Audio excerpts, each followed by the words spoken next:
ይህ የምፅዓቱ አዋጅ ነጋሪ አገልግሎት ወቅታዊና ዕለታዊ ወጎችን በማቅረብ ትንታኔ የምንሰጥበት የተለያዩ እንግዶችንም በመጋበዝ የምናቀርብበት መድረክ ነው።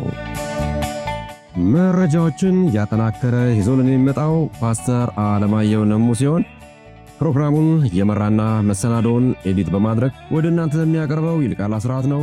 መልካም ጊዜ። ሰላም ውድ የተከበራችሁ የምፅዓቱ አዋጅ ነጋሪ አድማጮቻችን በድጋሚ ተገናኝተናል። እንዴት አመሻችሁ? ዛሬ እንግዲህ በዕለተ ዓርብ የምሽት ለጊዜያችን በርካታ ጉዳዮች በዓለማችን ዙሪያ እየተሰሙ ይገኛሉ። ነገር ግን ዛሬ በጣም አነጋጋሪና የማንቂያ ደወል የሆነ አጀንዳ ነው ይዘን የመጣ ነው።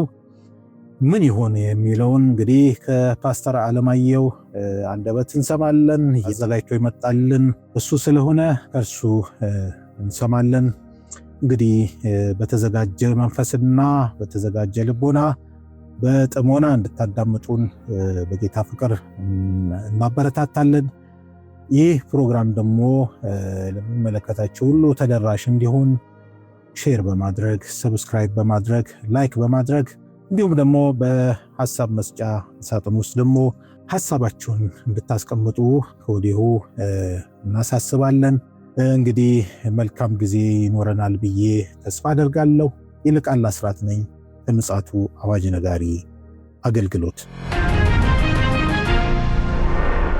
ውድ አድማጮቻችን እንግዲህ ጌታ ኢየሱስ ክርስቶስ በመምጫው ዋዜማ ላይ በወንጌላት ላይ እንደነገረን በጣም አሳሳቢ ጊዜ ላይ እንዳለን አመላካቾች ናቸው። የክርስቶስ ኢየሱስ ድምፅ የሆነው ትንቢት አፍ አውጥቶ እየተናገረን ይገኛል። እኛ ግን ለማድመጥ ዝግጁ የሆነን አይመስለኝም። ነገር ግን በዚህ የማንቂያ ደወል እርግጠኛ ነን ታተርፉበት እንደሆነ ይሰማናል። እስኪ ይህ አጀንዳ ምን እንደሆነ ፓስተር እየተጠባበቀ ይገኛል መስመር ላይ። ለሱ ለቅለታለው ያጋራናል ማለት ነው። በቅድሚያ ሰላምታ እንስጥና በቀጥታ ወደ መረጃችን እናመራለን። ሰላም ላንተ ይሁን ፓስተር፣ እንዴት አመሸ? እንደምን አመሸ ወንድሜ ይልቃል? እግዚአብሔር ይመስገን። እንግዲህ አነጋጋሪ አጀንዳ ይዘህ እንደመጣ ነገርኸኛል። ለአድማጮች እንዲሁ እንድታጋራ ቦታው ልልቀቅልህ። እንግዲህ ከጊዜ ወደ ጊዜ ምን እየሰማን እንደሆነ በጣም የሚያስደነግጡ ነገሮች ነው እየተሰሙ ያሉ። በተለይ በዚህ በቴክኖሎጂው ዙሪያ እንዴት ብዬ እንደምገልጸው አላቅም። በጣም አስፈሪ፣ አስደንጋጭ፣ እኛ እንደ ቀላል የምናያቸው ነገሮች ሁሉ እንዴት እየፈጠኑ እንደሆነ፣ እንዴት እየሄዱ እንደሆነ እየተመለከትን ያለ ነው።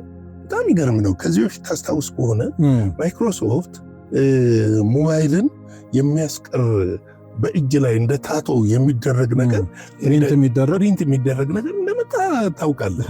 አሁን ደግሞ የኤአይ እንግዲህ አባት ከሚባሉት አንዱ ኤለን መስክ ነው።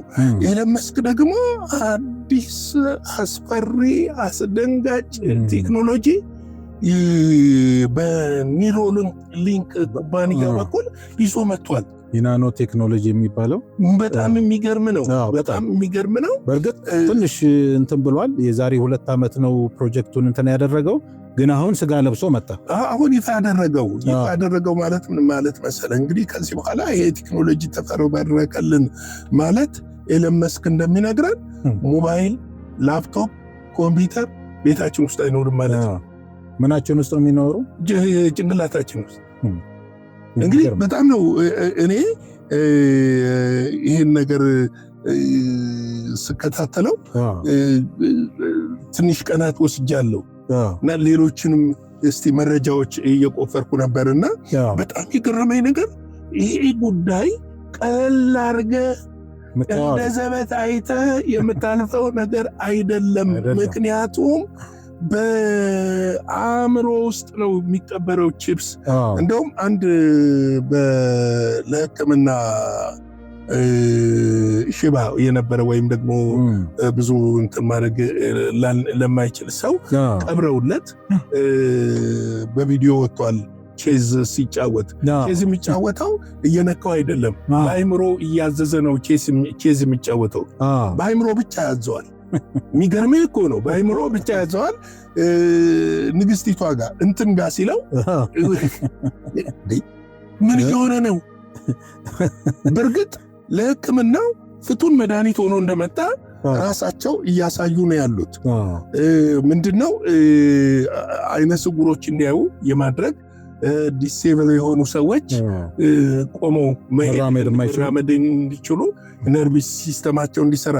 ትልቁ ነገር እሱ አይደለም፣ ዳታ ነው የሚገጥሙ ወደ ዳታ ቤዝ ነው። አይምሮ ውስጥ የምታስበው፣ የምታቅደው፣ የምትናገረው፣ የምትሰራው አይምሮ ውስጥ ያለ የራስ ብቃት በሙሉ ምን ይሆናል መሰለ ወደ እነሱ ዳታ ቤዝ ነው የሚሄደው። ምንድነው በምን እርግጠኛ እንሆናለን? ኤለን መስክ የሚለው አሳልፈን የሰዎችን ዳታ አንሰጥም የሚል ነው። ቺፕሷ አሁን በስፋት ሊያመርቱ እንደሆነ እየተናገረ ነው ያሉት። ይሄ እሱ እንኳን የማይመስል ነገር ነው። አሳልፈን እንደው ፓስተር እዚህ ጋር እንደው ትንሽ ነገር ብናወራ ደስ ይለኛል። አሁን ለምሳሌ ቴክኖሎጂን የሚጠላ ሰው አለ ብዬ አላስብም። ኑሮን ያቀልልሃል፣ ስራህን ያቀልልሃል። አሁን አንተ ከያዝከው ሞባይል የተሻለ እንደሚባለው አለ አይደል ኤክስፔንሲቭ የሆኑ ለምሳሌ አሁን አይፎን ፕሮ ማክስ 17 16 እያሉ አፕዴት እያደረጉ የሚመጡ አሉ። አሁን እሱን የማይመኝ የዓለም ማህበረሰብ አለ ብዬ አላስብም። ነገር ግን ምንድነው ሸክም ነው። ከእጅ ሊጠፋ ይችላል፣ ሊሰረቅብህ ይችላል ምናምን። አሁን ይሄ ቴክኖሎጂ ግን አይምሮ ውስጥ ስለሚገባ እንኳን ልትሰረቅ እንደው ማሰቡ ራሱ ጅልነት ይመስለኛል። እና አሁን ይሄንን የማይፈልግ ሰው አለ ፓስተር? የማይፈልግ ሰው አለ ብለህ ማሰብ በጣም ከባድ ነው። ልልህ የፈለግኩት አሁን ቴክኖሎጂን ሰው እንደ ላይፍ ስታይል እየያዘው መጥቷል። እዚህ ጋር እንዲህ እናስተካክለው። ለምሳሌ ቴክኖሎጂው ለሕክምና ይጠቅማል፣ ኢትስ ጉድ። ለእርሻ ይጠቅማል፣ ኢትስ ጉድ። ለኢንዱስትሪ ይጠቅማል። ከዚህ ከቦዲ ውጭ የሆነ ያለ ነው። አሁን እኛ ላይ አንተ ውስጥ የሚቀበረው ነገር ግን መጽሐፍ ቅዱስ እኮ እንደዚህ ነው የሚለው። ለምን አናይም? እና ዋለ እንደው ለአድማጮች ክሊር እንዲሆን እንዲሁም ሪፖርቱ ወይ ደግሞ መረጃው የሚያመለክተው ፊልም ሁሉ በአይምሮ እንደምታይ ነው። ቴሌቪዥን አያስፈልግም። ከሰው ጋር ውጭ ሀገር አሜሪካን ሀገር አውስትራሊያ ያለ በአይምሮ ኮኔክት ታደርጋለህ። ነገር ግን ይህንን የሚያሳልጥልህ እኮ ወደ እነሱ ሰርቨር ነው የሚገባው። በእነሱ ኮንትሮል ስር ነው ያለው። ለምሳሌ ትውስታህን ቢደመስሰውስ? እሱን አሁን በኋላ ላይ ያነሳልሃለሁ። ትውስታ ብቻ አይደለም እኮ አሁን እዚህ መጽሐፍ ቅዱስ አእምሮ ውስጥ ያለህን መረጃ በሙሉ ይወስድስ? እሱን እኮ ነው የምልህ። ለምሳሌ ኢየሱስ ክርስቶስ ልክ አይደለም ብሎ ቢነግርስ? ብቻ አይደለም የኃጢአት እነዚህ የምንላቸው ነገሮች አለ እየለቃቀመ ዴሊት ያደርገዋል። እንደገና ደግሞ የሚፈልገውን አንተ ላይ አፕሎድ ያደርገዋል። ጨዋታው እሱ ነው የሚፈልገውም እሱ ነው። ምክንያቱም ይሄ ሊንክ የምትባለው ቺፕስ በመቅበር ነው የሚሰራው ከነርቭ ከአይምሮ ጋር። መጽሐፍ ቅዱስ ደግሞ ምን ይላል? ቁጥር 16 ዮሐንስ ራእይ 13 ታናናሾች፣ ታላላቆች፣ ባለጠጎች፣ ድሆች፣ ጌታዎች፣ ባሪያዎች ሁሉ በቀኝ እጃቸው ወይም በግንባራቸው ምልክቱን እንዲቀበሉ ይደረጋል። ግንባር ሲባል ያው ቺፕስ ነው። በቃ እያየን ያለ ነው። ይህንን እኮ ነው ኤክስፒሪየንስ እያደረጉልን ያለው። ከዲኤንኤ ጋር ነው ኮኔክት የሚያደርገው። ይሄ ብቻ እኮ አይደለም ኤለን መስክ የተናገረው። የሰው ልጅ ከኤአይ ጋራ ካልተደባለቀ ለመኖር ከዚህ በኋላ በምድር ላይ ይከብደዋል ነው እያለ ነው ያለ። ይከብደዋል። የሰው ልጅ ከምን ጋር መደባለቅ አለበት? ከብረት ጋር። ብረትና ሸክላ የሚለውን እኮ ብቻም አይደለም። እነዚህ አሁን ሬፕታይልስ የሚባሉት ከዚህ ከጨለማው ከወደቁ መናፍስቶች ጋር የመዳቀሉ ነገር አሁን ጌታ ኢየሱስ እኮ የተናገረው እኮ ነው ፓስተር ማቴዎስ 24 ላይ የኖህ ዘመን ተመልሶ ይመጣል እኮ ሲል እኮ በኖህ ዘመን የነበረው አክቲቪቲ ተሻሽሎ ማለት ነው። ተሻሽሎ በዚህ ዘመን ይታያል። ያ ምልክት ነው እያለን ነው። ስለዚህ ምን መሰለህ አሁን በጣም የሚገርምህ ነገር ይሄ ቺፕስ አንተ ላይ የተቀበረበት ማለት የራስህ የሆነ ሐሳብ፣ የራስህ የሆነ እቅድ፣ የራስህ የሆነ ፕሮግራም አይኖርህም። የሚኖርህ ሐሳብ፣ የሚኖርህ ፕሮግራም ከዛ ከነሱ በሚላከው አንተ ላይ ዳውንሎድ በሚደረጉ ነገሮች ነው የምትንቀሳቀሰው። ይሄ ዋን ወርልድ ኦርደር ስርዓት ዋነኛ ግብዓት ነው ማለት። በቃ እነሱ በሚያዙልህ ስርዓት ነው የምትንቀሳቀሰው። ይሄ ማለት ቺፕሱ የሚገናኘው ከምን ጋር ነው? ከኤአይ ሰርቨር ጋር ነው። ዋናው ሰርቨር እሱ እዛ ጋር ይገናኛል። እዛ ዳውንሎድ ፊድ ትደረጋለህ። ፊድ የተደረገውን ነገር ነው የምትተገብረው። በሞከሩት ባየነው ቼዝ በሚጫወተው ሰውዬ ባየነው ነገር ይህንኑ አንድ ዩኒፎርም የሆነ ማህበረሰብ፣ አንድ ሃይማኖት፣ አንድ መንግስት የሚለው በዚህ የሚጠቃለል ነው። ስለዚህ አይምሮህን የሚቆጣጠሩት እነሱ ናቸው፣ ሰርቨሩ ናቸው። ሰርቨሩ ስለ ኤአይዎች ናቸው አይምሮህን የሚቆጣጠሩት። ቅድም እንዳነሳው ኤለን ሲናገር እኛ ከኤአይ ጋር ካልተደባለቅን በምድር ለመኖር ያዳግተናል ብሎ ነው በግልጽ እየተናገረ ያለው። እና ይህንን ቺፕስ ለማስከበር እስከ $50,000 ዋጋ አውጥተውለታል። ስለዚህ እየቀነሰ ሄደ። ትምህርት ቤት መሄድ ሁሉ እኮ አያስፈልግም። ራሻኛ ለመናገር እኮ የሚገርምህ እኮ አሁን እኮ ይኸውልህ ፓስተር፣ አሁን እኛ አርቲፊሻል ኢንተለጀንስ የምንለው እጃችን ላይ ያለውን አይደለ ሃርድዌር ትራንስሌተር አለ አይደለ? አሁን የአንድ የራሻ መረጃ አገኘህና አልገባህም፣ ግን በቀላሉ ቴክኖሎጂ ያመጣልህ ነገር ስላለ በድገት አረግና ትራንስሌተር ውስጥ ተቀጥቷል እና መረጃውን ወቅት ታረጋለህ ማለት ነው። ምንድነው መሰለህ ፓስተር፣ አሁን ይሄ እኮ በጣም የሚገርም ነገር ነው። በኋላ ላይም ልታነሳው ትችላለህ። እንደማጠቃለያም ሰይጣን ሔዋንና አዳምን እንደ ሎጂክ አርጎ እንደ እውነታ አርጎ ያቀረበላቸው ለዘላለም ትኖራላችሁ የሚል ነው አይደል? አሁን ያ አጀንዳ በአሁኑ ሰዓት እየተነሳ ነው ያለው። ኤሎን ማስክ ብቻ ሳይሆን ያ ታስታውስ እንደሆነ ማነው ፕሮፌሰር ኖህ ሃራሪ የሚባል በጣም አደገኛ የሆነ ሰው መርዝ እየረጨ ነው ያለው ዓለም ላይ፣ ደግሞ በትልልቆቹ ዘንድ እንደ ነብይም ይቆጠራል። እና ያመጣው ፖይንት ምንድነው? የሰው ልጅ ለዘላለም መኖር ይችላል በሶስት መንገድ ብሎ አሁንም ያለው ሐሳቤ እሱ ነው። ሸይጣኔን አጀንዳ መጣው ማለት ነው። አሁንም ይሄንን ሐሳቤ ያለው የሰው ልጅ ይኖራል የሚል ሞትን እናስቀራለን የሚለው ነገር ሐሳቤ የመጣው ከዚህ ነው። ለምንድነው? አሁን በሕክምና ተሞክሮ ውጤቱን አምጥቷል። አሁን ደግሞ ለመሞከር የሚፈለገው ምንድነው? በጤነኛ ሰው ነው። አሁን ላይ ለመሞከር በጤነኛ ሰው ላይ አልሞከሩትም፣ ግን በጤነኛ ሰው ላይ ለመሞከር እቅደው ፈቃደኛ በሆነ ሰው ላይ ዋጋም አውጥተውለታል እያንዳንዱ ቺፕስ ለመሸጥ። እና ማንኛውም መልእክት በአእምሮአችን ያስተላልፋል፣ ይቀበላል።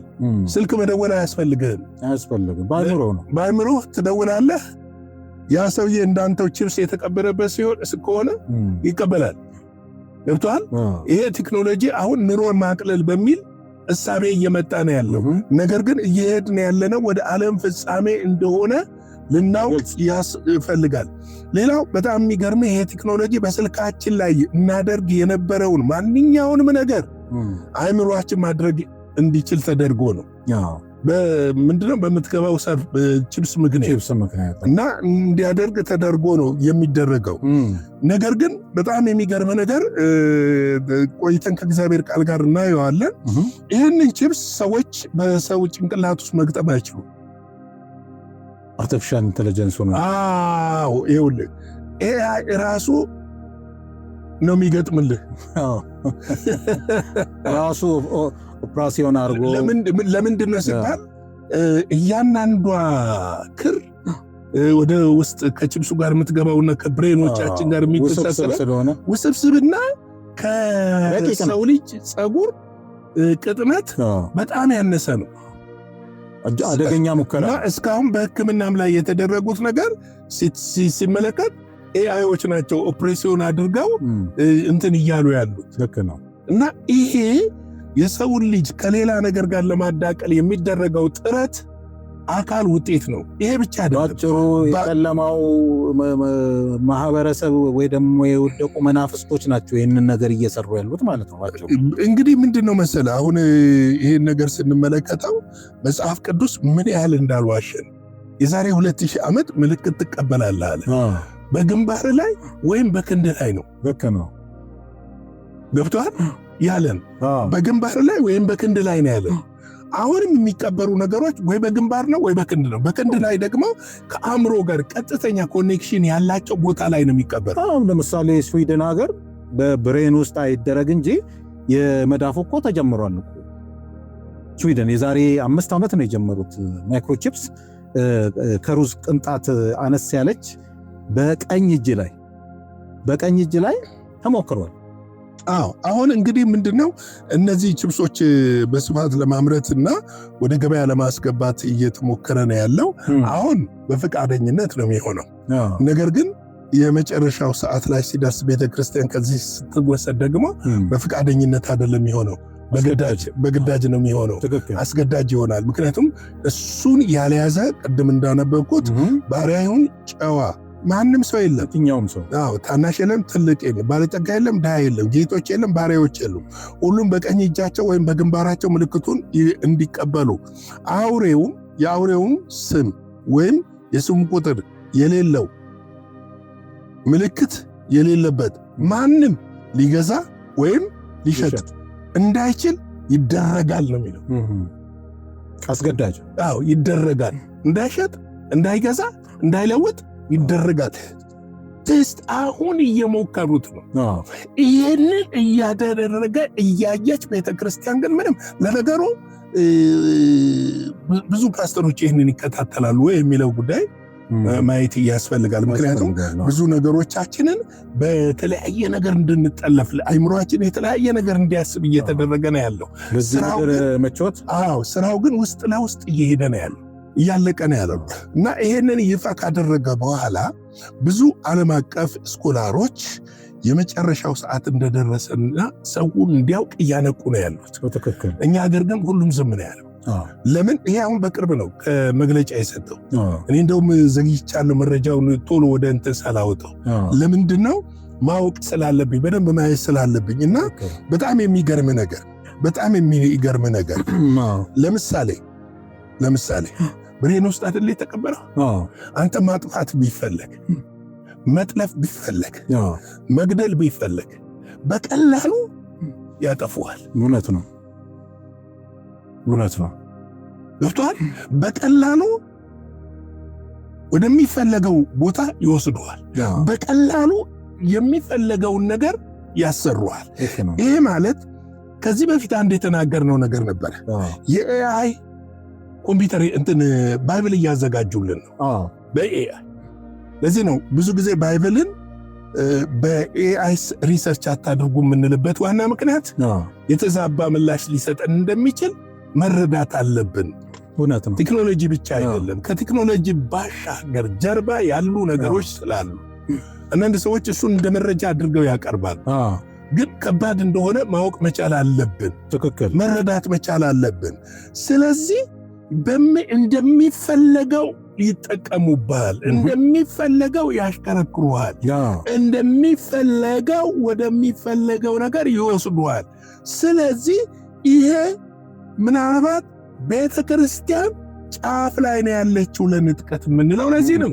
ጌታ ኢየሱስ ሊመጣ ጫፍ ላይ ነው ያለነው። በደመና ልንቀበለው ጫፍ ላይ ነው ያለነው። ዘመን እያለቀ ነው እያልን ያለንበትም ትልቁ ምክንያቶች እነዚህ ናቸው።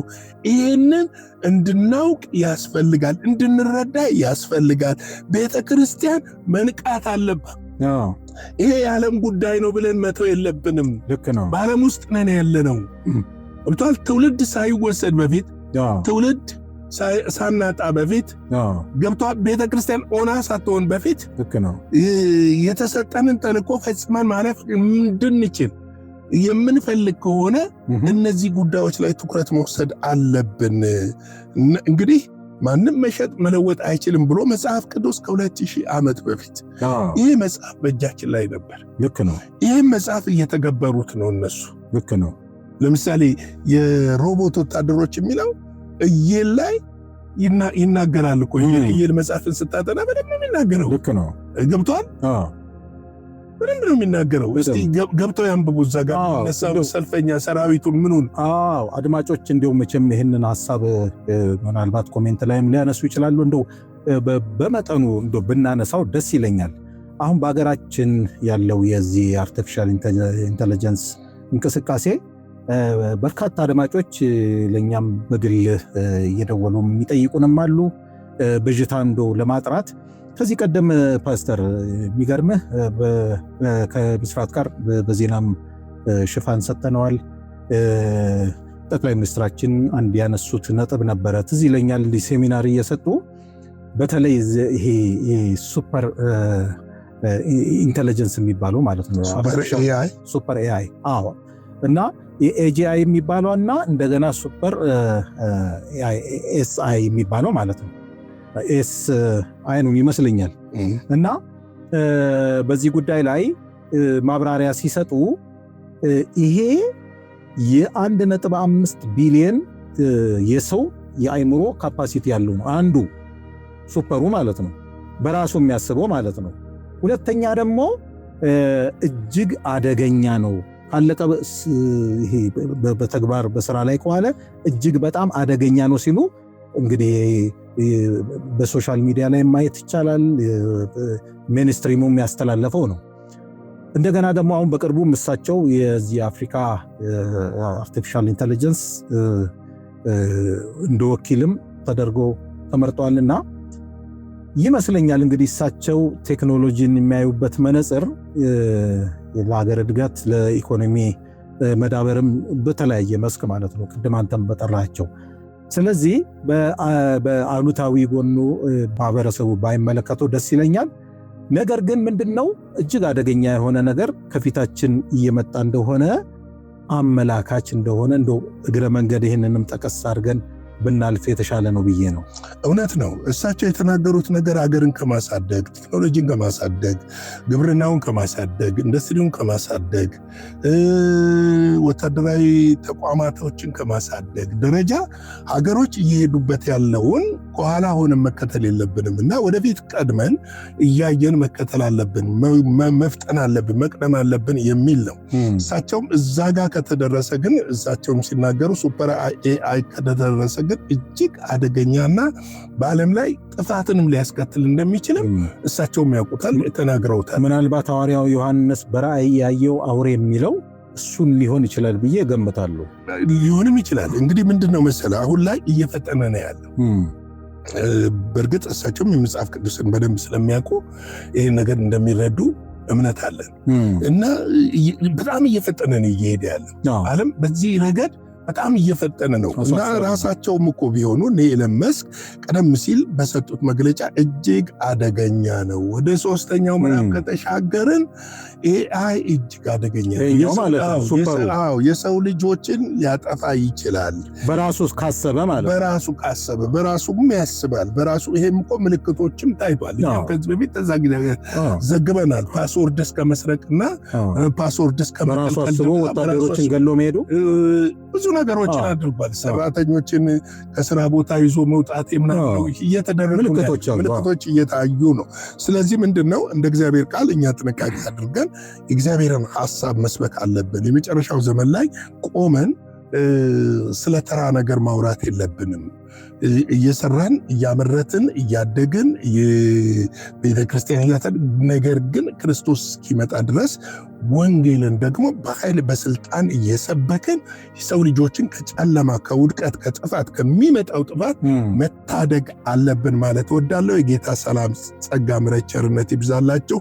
ላይክ ሼር ሰብስክራይብ አድርጉ፣ ለሌሎች አጋሩ። አገልግሎታችን ከወደዳችሁ ደስ ካላችሁ ባርኩን። እግዚአብሔር በልባችሁ ባሳሰባችሁ በሞላችሁ ነገር ነገ በአንድ የዜና አገልግሎትና በቀጥታ ስርጭት ደግሞ ለየት ያለ ርዕስ ይዘንላችሁ እንመጣለን። እጅግ አንገብጋቢ አጀንዳ። የጌታ ጸጋ ሰላም ከሁላችን ጋር ይሁን። ሻሎም። እግዚአብሔር አብዝቶ ይባርክ ፓስተር። እንግዲህ እንደነዚህ አይነት መረጃዎች በጣም አስፈላጊ ናቸው። ያነቁናል፣ እንድንዘጋጅ ያደርጉናል ብዬ እኔ በግሌ አምናለሁ።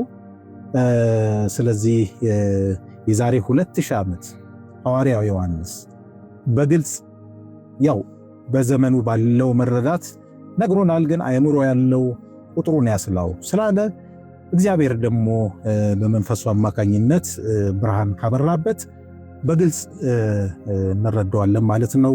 ከእግዚአብሔር የተሰወረ ምንም ነገር ስለሌለ። ነገር ግን እኛ አሁን በአሁኑ ሰዓት ስለ ትርኪ መርኪ የምናስብበት ስለ ኃላፊ ነገር የምናስብበት ሰዓትና ጊዜ ላይ አይደለም ያለ ነው።